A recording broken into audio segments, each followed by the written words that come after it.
জাকির বাবা মাকে সালাম করছে ইন্টারভিউতে যাওয়ার পূর্বে। আজকে তার ইন্টারভিউ। বাবা মা, দোয়া করো আমার জন্য। দোয়া করি বাবা, তোর চাকরিটা যেন হয়ে যায়। আচ্ছা বাবা মা, আমি আসি তাহলে, না হলে আবার দেরি হয়ে যাবে। সাবধানে যাস বাবা। ইন্টারভিউর উদ্দেশ্যে চলে গেল জাকির। জাকির সাহেবের অনেক স্বপ্ন তার ছেলেকে নিয়ে। তার ছেলে ইঞ্জিনিয়ার হবে, ভালো বেতনে একটা চাকরি করবে। ছোটবেলা থেকে ছেলের পড়াশোনার পেছনে টাকা ঢেলেছেন পানির মতো। নামিদামি সব প্রাইভেট ইউনিভার্সিটিতে পড়িয়ে ছেলেকে মাস্টার্স পাশ করিয়েছেন। ইন্টারভিউ রুমে বোর্ডের কর্মকর্তা জাকিরের সব সার্টিফিকেট দেখছে ভালো করে। জাকির চুপচাপ বসে আছে। জাকির সাহেব, আপনার সব সার্টিফিকেটই ঠিক আছে, তবে আপনাকে আমরা আপাতত 12,000 টাকা স্যালারি প্রোভাইড করতে পারি। আপনার ডিউটি টাইম সকাল 9টা থেকে রাত 9টা পর্যন্ত। 12,000 টাকা বেতনের কথা শুনে জাকিরের একটু মন খারাপ হলো। কারণ এত কষ্ট করে পড়ালেখা করে ভালো রেজাল্ট করে সার্টিফিকেট অর্জন করেছে সে। এই সার্টিফিকেট অর্জন করতে তার বাবার লাখ লাখ টাকা ঢালতে হয়েছে তার পড়াশোনার পেছনে। অথচ এই সার্টিফিকেটকে মূল্যায়ন করা হলো মাত্র 12,000 টাকা স্যালারিতে।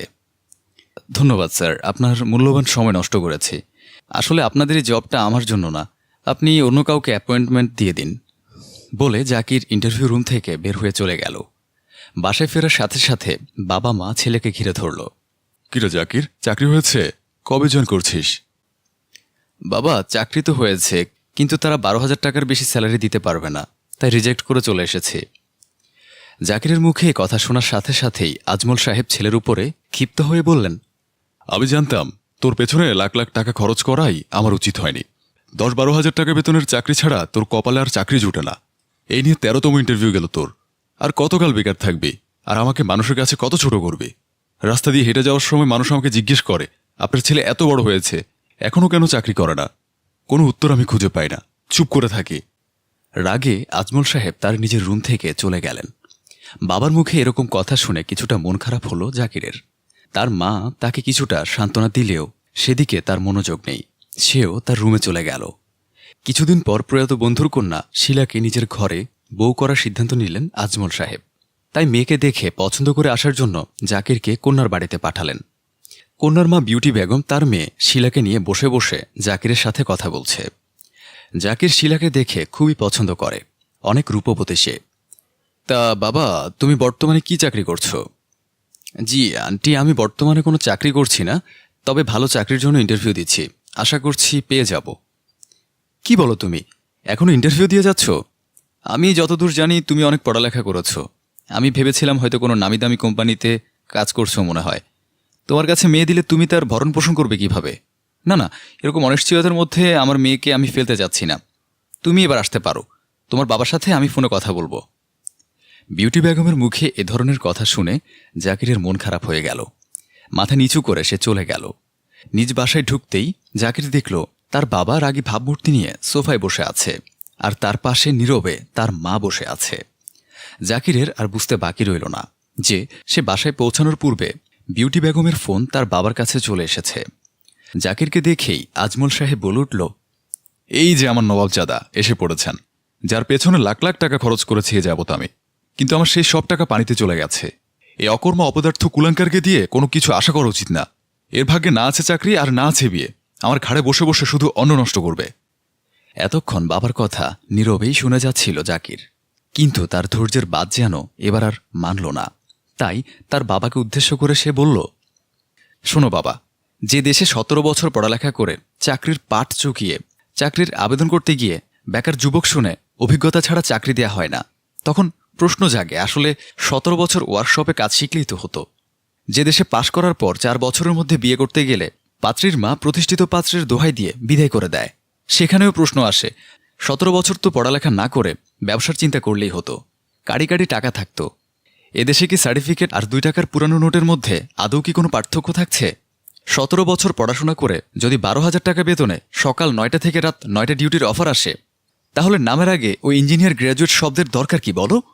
সিএনজি চালিয়েও 15,000 টাকার বেশি ইনকাম করা যায়। কথাগুলো বলে জাকির নিজ রুমে চলে গেল। ছেলের কথাগুলো শুনে আজমল সাহেব গভীরভাবে চিন্তা করে দেখলেন যে জাকির কথাগুলো আসলে সঠিক বলেছে। এদেশে সার্টিফিকেটের কোনো মূল্য নেই, মূল্য আছে শুধু টাকার, অথচ দুটোই কাগজের তৈরি। এদেশে সঠিক শিক্ষার কদর কেউ বুঝে না, কেউ দেয় না। আপনার টাকা থাকলে আপনার কদর আছে। যদি আপনি অশিক্ষিতও হন তবুও তাতে কিছু আসে যায় না। আর আপনি যতই উচ্চশিক্ষিত হন না কেন, টাকা না থাকলে আপনার বিন্দু পরিমাণ মূল্য নেই এই সমাজে। দিন দিন তোমার বোন নষ্ট হয়ে যাচ্ছে তপু। ওকে আর ইচ্ছা মতো বের হতে দিও না। কোন সময় মানুষে ছিঁছি করবে বলা তো চায় না। আর তাছাড়া তোমার বোনকে ছিঁড়ে গিলে খাওয়ার পরে কি তোমরা সচেতন হবা? আমার গায়ে কিছুটা আঁচ লাগলো, বলা যায় শরীরে কাটা ফুটে যাওয়ার মতো। আরও সে একই বলল আমায়। হঠাৎ করে এমনভাবে বলারই বা কারণ কি ছিল? মাথা কিছুটা ঝিম ধরে গেল। আমি আর কোনো কিছু প্রশ্ন করলাম না আরশিকে। আমার কিছুটা যাচাই বাছাই করে দেখতে হবে। আর তাছাড়া আরশি ওর এক রিলেটিভের জন্য সম্বন্ধের কথা বলেছিল। সেখানে আমার বোন অমত পোষণ করেছে এবং এটা নিয়ে আরশি কিছু কথাও শুনেছে। বিকেল বেলা হিমিকে রুমে ডাকলাম। ডেকে জিজ্ঞেস করলাম, হিমি, তুই কি কাউকে পছন্দ করিস? হঠাৎ এমন প্রশ্ন কেন ভাইয়া? দেখ, তুই বড় হয়েছিস, তোকে আমাদের বিয়ে দিতে হবে। বেশ কয়েকটা সম্বন্ধ আসলো আমাদের বাসায়, কিন্তু তুই সবগুলো রিজেক্ট করে দিয়েছিস। এখন তুই যদি কাউকে পছন্দ করে থাকিস তাহলে আমাকে বলতে পারিস। আর তোর পছন্দের কেউ থাকলে আমাদের বলবি না তো কাকে বলবি? আমরা তো তোর ভালোই চাইবো, তাই না? ভাইয়া, এখন আমার বিয়ের সময় না। অনার্স কমপ্লিট করে তারপরে বিয়ের কথা ভাববো। আগে নিজেকে একটু দাঁড় করাতে চাই। বিয়ের পরেও তো পড়াশোনা করা যায়, কিন্তু যে কোনো কারণে আমাদের সম্মানহানি হোক বা আমরা কোথাও অপমানিত হই, এটা চাই না। দেখ, আমাদের বাবা মায়ের অনেক সম্মান আছে এবং আমারও আছে। বাইরে চলাফেরা করি, সেক্ষেত্রে আমি চাইবো না কেউ আমাদের দিকে আঙুল তুলে কথা বলুক। আমি এখন এসব কথা কিছুই শুনবো না। সময় আসুক, যখন বিয়ে করার সময় হবে তখন আমি তোমাদের বলবো। বাট এখন আমি চাই না এই মুহূর্তে তোমরা আমাকে কোনোভাবে প্রেশার দাও। আচ্ছা ঠিক আছে, তবে পছন্দ যদি থাকে বা কোনো ধরনের সম্পর্ক হয়ে থাকে তাহলে অবশ্যই আমাকে জানাবি। আমরা সবসময় তোর ভালো চাই, এমন কিছু চাইবো না যে তোর কোনো ক্ষতি হোক। ঠিক আছে ভাইয়া। আমি হিমিকে কিছুই বললাম না, কিন্তু আরশির কথাটা যেন এখনো আমার মাথায় লেগে আছে। কোন কারণে আরশি আমাকে এভাবে বলল? সচরাচর এভাবে কখনো বলে না, কিন্তু আজকে হঠাৎ করে এভাবে বলার কারণটা কি? আমি হিমির কাছে কিছু জিজ্ঞেস করতে পারছি না। কারণটা আমার জানতে হবে। তারপরে না হয় কোনো ক্লু না খুঁজে পেলে তারপর হিমির কাছে জিজ্ঞেস করব। কিন্তু এই মুহূর্তে হিমির প্রসঙ্গে কিছু জিজ্ঞেস করতে আমি পারবো না, কারণ হিমি তো আমার বোন। আমি চাই না কেউ কোনো কারণে আমার বোনকে নিয়ে কিছু বলুক। আরশিকে বিয়ে করেছি আজ 1 বছর হলো, যদিও বাবা মায়ের পছন্দ। আরশিকে বিয়ে করার আগে আমি একজনকে ভালোবাসতাম। আমি জানি ভালোবাসার মানুষকে হারানোর যন্ত্রণা কতটুকু। বাবা মায়ের অবাধ্য হতে পারেনি, তাই আমি চাই না যে আমার ছোট বোন কোনো ধরনের বুকের মাঝে কষ্ট পুষিয়ে বেঁচে থাকুক। আমি চাই ও আমার মতো না হয়ে হাসি খুশি ভাবেই থাকুক। আরশিকে নিয়ে আজকে ওর বাবার বাড়িতে যাওয়ার কথা ছিল। আমাদের সাথে হিমিও যাবে বলে জানিয়েছিল, কিন্তু আজকে হঠাৎ করে কেন যেন হিমি আমাদের সাথে যেতে যাচ্ছে না। তাই হিমিকে সঙ্গে না নিয়েই আরশির বাবার বাড়িতে আমরা চলে গেলাম। আরশিদের বাসায় যাওয়ার পরে আমরা সবাই মিলে একসাথে খেতে বসলাম। হঠাৎ করে চিরপরিচিত একটা নাম্বার থেকে আমার ফোনে কল আসলো। নাম্বারটি ছিল আমার প্রাক্তন কথার। যদিও কথাকে আমি এখনো ভালোবাসি, আর যতদিন বেঁচে থাকব ততদিন কথার প্রতি আমার ভালোবাসা আর সম্মান থাকবে। হয়তো বাবা মায়ের পছন্দে বিয়ে করেছি, ঠিক আছে, কিন্তু অপরাধ আমারই। আমি ঠকিয়েছি কথাকে। কথা আমাকে প্রচণ্ডভাবে ভালোবাসে। আমি কথাকে জানিয়েই বিয়ে করেছি। কথা কিঞ্চিত পরিমাণ অভিযোগ করেনি আমাকে। আমার বাবা চাইনি বলেই কথাকে হারিয়ে ফেলেছি আমি। কথা খুব সুন্দর করেই মেনে নিয়েছে। টলটলে চোখের চাহনিতে মুখে এক চিলতে হাসি দিয়ে আমাকে শেষবারের মতো বিদায় জানিয়েছে। আমি অনুভব করেছিলাম কথার মাঝে কি বয়ে যাচ্ছে। হয়তো কথাও বুঝতে পেরেছিল আমার অবস্থা। কতটা স্বার্থপরের মতো কথার হাতটা ছেড়ে দিয়ে অন্য কাউকে আমার জীবনে জড়িয়ে নিলাম। তবুও মেয়েটি শান্তভাবেই আছে। ব্যালকনিতে গিয়ে কথার নাম্বারে ফোন দিলাম। ফোনটা রিসিভ করলো। অপর পাশ থেকে গভীর নিঃশ্বাস নিয়ে কথা আমাকে জিজ্ঞেস করলো, তপু, কেমন আছো? বেঁচে আছি, তুমি কেমন আছো কথা? হ্যাঁ, ভালো আছি। আমি জানি রে তুমি কেমন আছো, আমি বুঝতে পারি। তোমার বউ কেমন আছে? ভালোবাসে তো তোমায়? হ্যাঁ, ভালোবাসবে না কেন? যাক, ভালো লাগলো শুনে। আজ এতদিন পরে কল দিলে কেন? কথা এখন অন্য কাউকে নিয়ে আছো, সেখানে আমার কল দেওয়াটা বড্ড বেমানান। আর তুমি তো ভালোই আছো, আমি তোমাদের মাঝে কাঁটা হয়ে থাকবো কেন? আমি চাই না তোমাদের সুন্দর সংসারে কোনো অশান্তি আসুক। যাক, তুমি তো আমায় ফোন দিতে পারতে। আমি তোমাকে কোন সাহসে ফোন দিব বলো? স্বার্থপরের মতো তোমার হাতটা ছেড়ে দিয়ে অন্য কাউকে গ্রহণ করে নিলাম, সেখানে তোমাকে ফোন দেওয়ার সাহস পাবো কোথা থেকে? কথা জানো, সবসময় খুব মিস করি। হয়তো তোমাকে মনে পড়ে, আমার চোখের কোণে পানি জমাট বাঁধে, হয়তো চোখ গড়িয়ে কয়েক ফোঁটা পানিও পড়ে, কিন্তু তোমাকে ফোন দেওয়ার সাহস আমার নাই। কথা, আমি যতদিন বেঁচে থাকবো ততদিন তোমাকে ভালোবেসে যাব।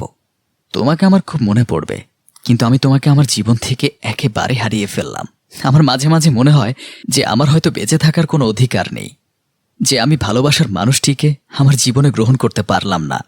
তার চেয়ে বোধহয় মৃত্যুটাই ভালো। হয়তো আমি যাকে বিয়ে করেছি হে মানুষটা আমাকে কষ্ট দিচ্ছে না, অসম্মান করছে না, কিন্তু ওই যে তুমিটাকে যে কোনোদিন আমার মন থেকে দূরে সরাতে পারবো না। যাক শোনো, যা হবার তো হয়ে গেছে। এখানে আমাকে একার জন্য গোটা পরিবারকে কষ্ট দিয়ে তো তুমি হ্যাপি থাকতে পারতে না। তোমার ফ্যামিলির জন্য আমার ভালোবাসাকে উৎসর্গ করলাম, এসব মনে রেখে কি লাভ? বিয়ে করেছো, তাকে নিয়ে সংসার সাজাও, তার প্রতি ভালোবাসাটা নাও একটু। আস্তে আস্তে আমাকে ভুলে যাবে। আজকে আমি কল দিয়েছিলাম যে তোমাকে আমি খুব বড্ড মিস করছিলাম। কতদিন যে তোমার ভয়েসটা আমি শুনি না। তোমার ভয়েসটা শোনার জন্য আমি কল দিয়েছিলাম। এভাবে কল দেওয়া হয়তো আমার ঠিক হবে না। আমি ভেবেছি আমার এই নাম্বারটা পরিবর্তন করে ফেলবো। হয়তো তোমার ভাগ্যে আমি ছিলাম না, কিংবা আমার ভাগ্যে তুমি ছিলে না, তাই আমরা একে অন্যের হতে পারিনি। নিয়তির খেলায় হেরে গেছি। আমাকে এভাবে বসে রাখার কোনো মানেই হয় না। যাকে বিয়ে করেছো তাকে নিয়ে সংসার করো, আমাকে ভুলে যাওয়ার চেষ্টা করো, তাতে তোমাদের সকলের মঙ্গল হবে।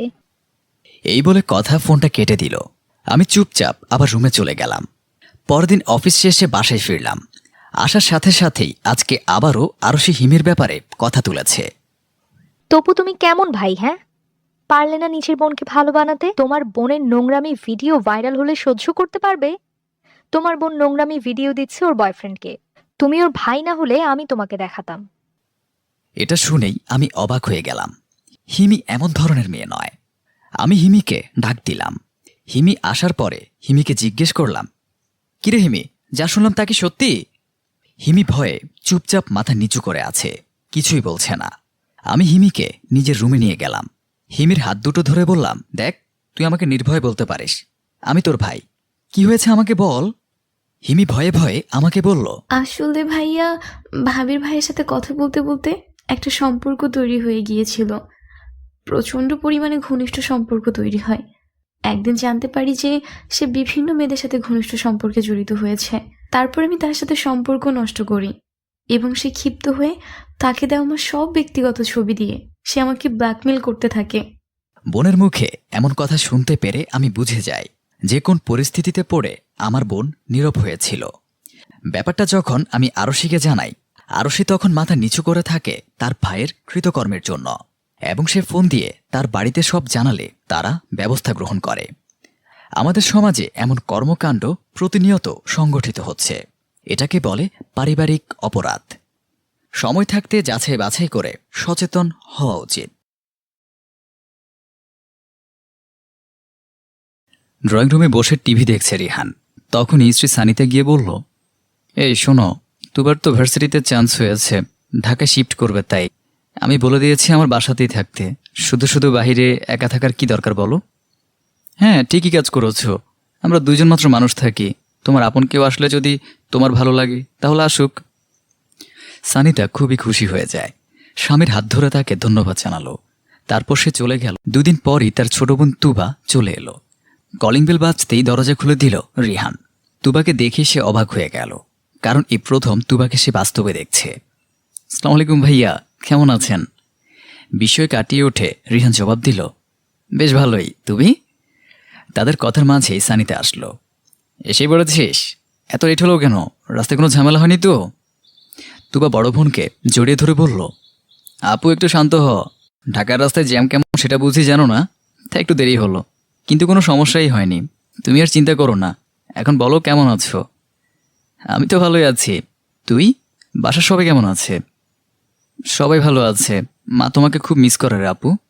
সানিতার মন খারাপ হয়ে গেল। আজ থেকে 2 বছর আগে বাবা মায়ের অমতে রিহানকে বিয়ে করেছিল সে। রিহান বেকার ছিল, 2টা টিউশনই ছিল তার একমাত্র সম্বল। আর সানিতা বড়লোক বাবার সুন্দরী মেয়ে। তাই সানিতা একদিন বাসা থেকে রাগ করে বের হয়ে গেল, আর ফিরে যায়নি। কিন্তু ছোট বোন তুবার সাথে সে প্রায়ই ফোনে যোগাযোগ করত। তার এসব স্মৃতিচারণ ভাঙল তুবার ধাক্কায়। ফ্রেশ হবো আপু, খুব খিদে পেয়েছে রে। হ্যাঁ চল, আমি খাবার দিচ্ছি টেবিলে, তুই ফ্রেশ হয়ে নে, তারপর তো রুমও দেখাচ্ছি। তুবা আসার পর থেকে সানিতা বেশ খুশি। 2 বোন মিলে রাজ্যের সব জমানো গল্প বলছে, হাসাহাসি, কখনো বা কান্না। এসবের মাঝে তুবা খেয়াল করলো রিহান শুধু তার দিকেই তাকিয়ে আছে। খাবার টেবিলে খেতে বসে রিহান একবার পানি ফেলে পুরো গা ভিজিয়ে ফেললো তুবাকে দেখতে দেখতে। এভাবে বেশ কিছুদিন কাটতে লাগলো। একদিন সানিতা অফিস যেতেই তুবা রিহানের রুমে গেল। গিয়ে খাটে বসে বলল, আপনি কি ভেবেছেন আমি কিছু দেখি না? রিহান একটু বিচলিত হয়ে বলল, মানে কি বলতে চাচ্ছ? এই যে আপনি আমাকে লুকিয়ে লুকিয়ে দেখেন, রাতে রুমের সামনে হাঁটাহাঁটি করেন, সেদিন তো পড়ে যেতে নিলেন একদম। এই বলে হাহা করে হাসতে শুরু করলো তুবা। আর তখনই রিহান বলে ফেলল, আগে যদি জানতাম সানিতার ছোট বোন তার থেকেও বেশি সুন্দর, কসম করে বলছি ওকে ভুলেও বিয়ে করতাম না। তাই নাকি? অবশ্য এখনই বা মানা করছে কে? মানে? শুধু মানে করে। শালি আধি ঘরোয়ালি, এটা বুঝে জানেন না? তাছাড়া পুরুষ তো 4 বিয়ে করতেই পারে। আমিও ভাবছি আমার বোনটা কি লাকি আপনাকে পেয়েছে। আই উইশ আমিও এত লাকি হতাম। এই কথা বলে সে রুম থেকে হেঁটে বের হয়ে গেল। রিহান মনে মনে ভাবতে লাগলো, তুবা কি তাকে কোনো ইশারা দিয়ে গেল? একদিন পার হলো, তুবার ব্যবহার চেঞ্জ হতে শুরু করলো। সে এখন প্রায় রিহানের পাশে বসে টিভি দেখে। ডাইনিং টেবিলেও সে গিয়ে রিহানের পাশের চেয়ারে আগে ভাগে বসে পড়ে, সানিতা বসার আগেই। রিহানও বেশ খুশি হতে লাগলো। একদিন অফিস থেকে এসে সানিতা দেখলো তারা দুজন বালিশ নিয়ে মারামারি করছে। সানিতার কাছে বিচ্ছিরি লাগলো ব্যাপারটা, কিন্তু তবুও সে কিছুই বলল না। তুবা সেজে গুজে এসে বলল, আমি আর রিহান একটু বাইরে যাচ্ছি, দেখো তো আপু আমাকে কেমন লাগছে। কোথায় যাচ্ছিস? আমাকে তো একটুও বললি না। তোমার তো শরীর খারাপ, তাই ডিস্টার্ব করে নি। আমার না বাসায় খুব দম বন্ধ হয়ে আসছে, তাই একটু বাতাস খেয়ে আসবো, বেশিক্ষণ লাগবে না, তোমার জন্য খাবার নিয়ে আসবো। সানিতে কিছুই বলল না, শুধু অন্যদিকে ফিরে শুয়ে রইল। তারা বের হয়ে যেতেই ভীষণ কান্না পেল তার। সে কল্পনাও করেনি তার ছোট বোনের দিকে তার স্বামী নজর দেবে। তারা দুজন খুব রাত করে বাসায় ফিরল। রিহান তার রুমে আসতেই সানিতে উঠে বসল। আরে তুমি এখনো ঘুমাওনি? তোমাদের এত দেরি হলো কেন? আজকের দিনটা বেস্ট দিন আমার লাইফের, জানো? সানিতার নিজেকে কন্ট্রোল করতে পারল না, সে বলে ফেলল, তুমি ভেবেছ আমি কিছুই বুঝি না? আমার বাবা মা ঠিকই বলেছিলেন তোমার ব্যাপারে, তুমি যে এত নিকৃষ্ট তা আমি কল্পনাও করিনি। রিহানও পাল্টা জবাব দিতে শুরু করলো। তাদের কথার আওয়াজে পাশের রুম থেকে ছুটে এলো তুবা। তাকে দেখে সানিতা বলল, তুই কালই আমার বাসা থেকে চলে যাবে। কি বলছে এসব আপু? আপু, লজ্জা লাগেনি তোর আমার সাথে এসব করতে? কি ক্ষতি করেছিলাম আমি তোর? তুবা চুপ করে মাথা নিচু করে রইল। পরদিন সকালে সানিতা তার ব্যাগ সহ চলে যেতে নিচ্ছিল, আর রিহান তাকে আটকালো। কোথায় যাচ্ছ? যেখানে যায় না কেন সেটা তোমার মাথায় ব্যথা না।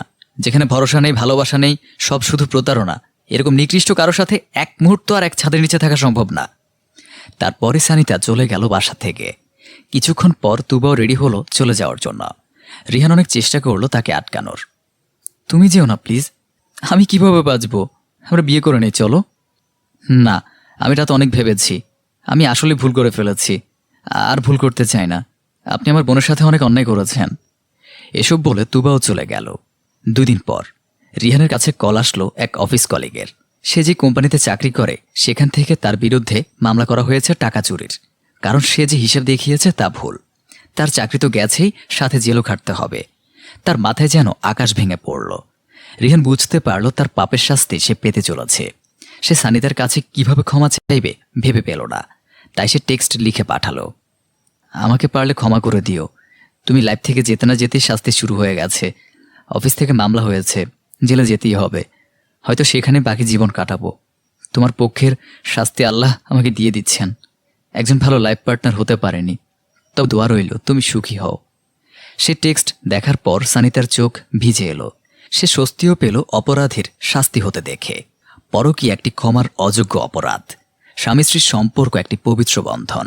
কেউ যদি সে সম্পর্কে বিশ্বাস ভঙ্গ করে তবে তাকে প্রকৃতি কখনো ছাড় দেয় না।